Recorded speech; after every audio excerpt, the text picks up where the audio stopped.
सोचिए, 1 अरब से ज्यादा लोग, इतनी बड़ी आबादी अपने नेता कैसे चुनती हैं? मतलब दुनिया का सबसे बड़ा लोकतंत्र आखिर काम कैसे करता है? चलिए, आज इसी सवाल की तह तक चलते हैं और भारत के चुनावी सिस्टम को समझते हैं। सबसे पहले तो जरा इस नंबर पे गौर कीजिए, 90 करोड़ से ज्यादा वोटर्स। ये बस एक आंकड़ा नहीं है, ये इस पूरे काम की विशालता और इसकी चुनौती को दिखाता है। सच कहें तो ये सिर्फ एक चुनाव नहीं है, ये तो एक लोकतांत्रिक त्योहार है, एक महापर्व। और देखिए, इतनी बड़ी मशक्कत के दिल में बस एक सीधा साधा सिद्धांत है, लोकतंत्र, यानी जनता का जनता के लिए जनता द्वारा शासन।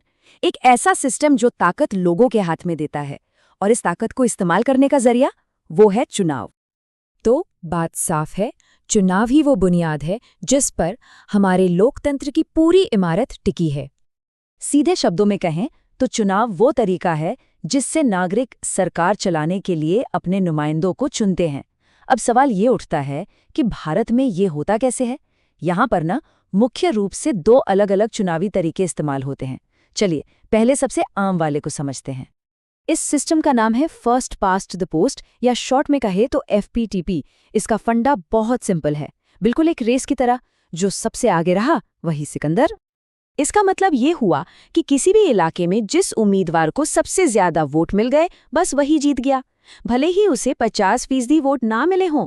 मान लीजिए जीतने वाले को सिर्फ 20% वोट मिले, लेकिन वो बाकी सबसे ज्यादा थे, तो भी जीत उसी की मानी जाएगी। हमारे जो लोकसभा चुनाव होते हैं ना, वो इसी सिस्टम पर होते हैं।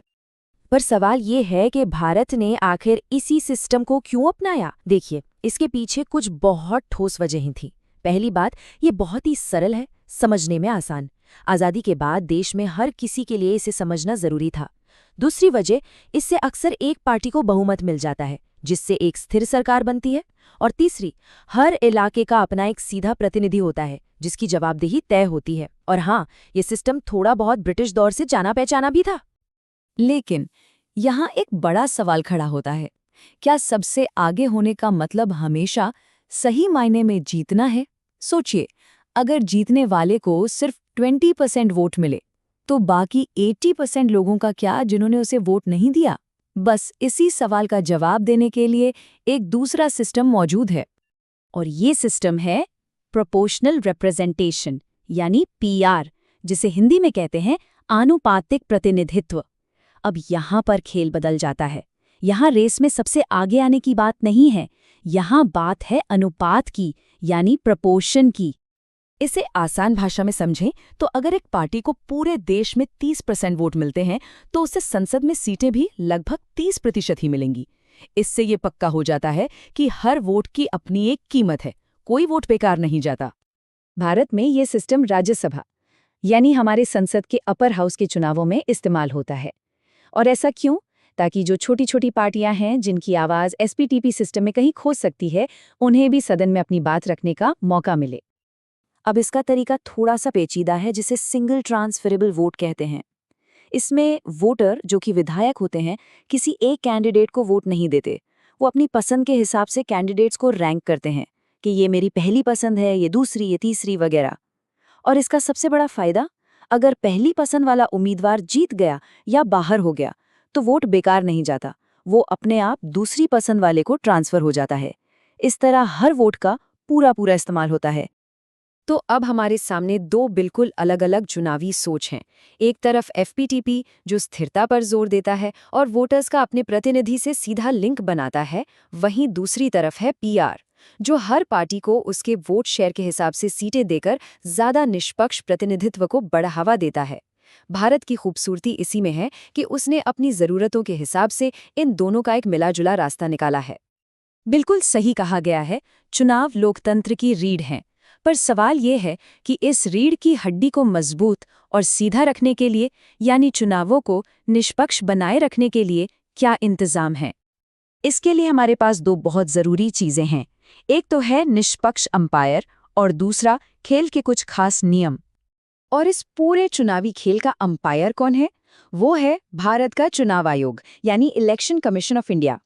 ये एक पूरी तरह से आज़ाद संवैधानिक संस्था है। इसका सिर्फ और सिर्फ एक काम है ये पक्का करना कि चुनाव बिना किसी दबाव के, बिना किसी भेदभाव के एकदम फ्री एंड फेयर हों।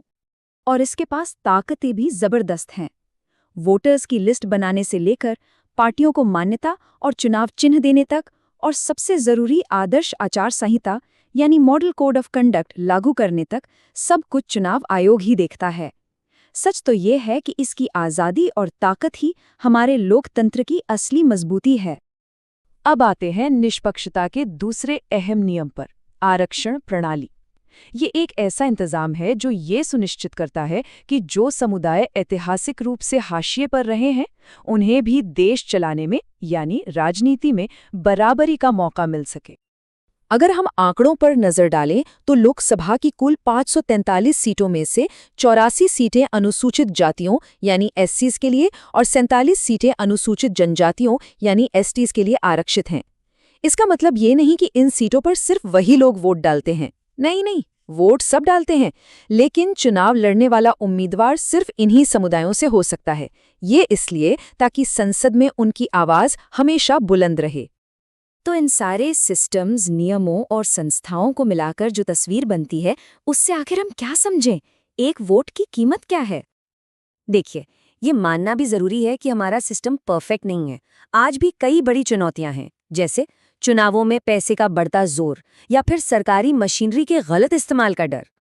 लेकिन इन तमाम चुनौतियों के बावजूद भारत का चुनावी सिस्टम वाकई में एक अनोखा हाइब्रिड मॉडल है। ये सरलता और निष्पक्षता के बीच एक बैलेंस बनाने की कोशिश करता है, और ये कोई एक दिन में नहीं बना, इसे दशकों के तजुर्बे से बनाया गया है, और इसमें लगातार सुधार की गुंजाइश भी है। और आखिर में यही सवाल बचता है, इस इतनी बड़ी, इतनी विशाल लोकतांत्रिक प्रक्रिया में जहां करोड़ों लोग अपनी आवाज बुलंद करते हैं, वहां एक अकेले वोट की असली ताकत क्या है? इसका असली मूल्य क्या है? सोचिएगा जरूर।